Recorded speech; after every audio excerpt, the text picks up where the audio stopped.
Imagine कीजिए कि एक ऐसी सिंगुलैरिटी जहां न वक्त था, न जगह, न कोई रोशनी, न कोई अंधेरा, जिसे मॉडर्न साइंस आज थ्योरी ऑफ एवरीथिंग कहता है, उसे 1400 साल पहले कुरान ने सिर्फ 4 लाइंस की एक सूरा में समेट दिया। जनाब अल्लाह की वो सूरा तो सुनाओ जिसने 4 लाइंस में साइंस के थियरी ऑफ एवरीथिंग को बता दिया है।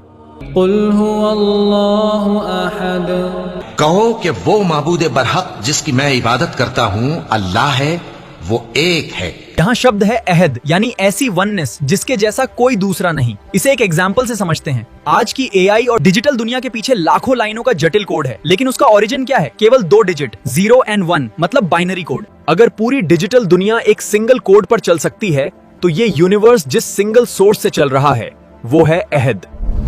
अल्लाहु समद, अल्लाह बेनियाज है।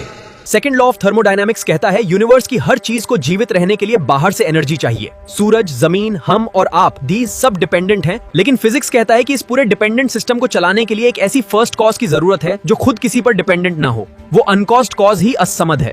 लम यलिद व लम यूलद, वो न किसी का बाप है और न किसी का बेटा। मटीरियल वर्ल्ड में हर चीज का एक कॉज एंड इफेक्ट होता है, हर चीज किसी से बनती है, लेकिन क्रिएटर इस नियम से ऊपर है।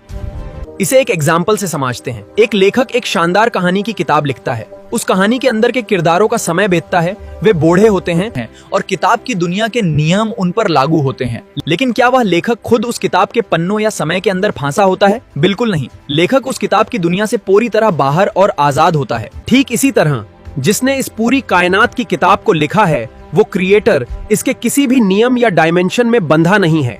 वलम यकुल लहू कुफुवन अहद, और कोई उसका हमसर नहीं।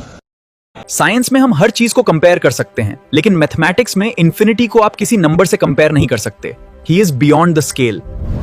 सूरा इखलास सिर्फ एक इबादत नहीं, ये इस पूरे यूनिवर्स के अस्तित्व का अल्टीमेट लॉजिकल फॉर्मूला है।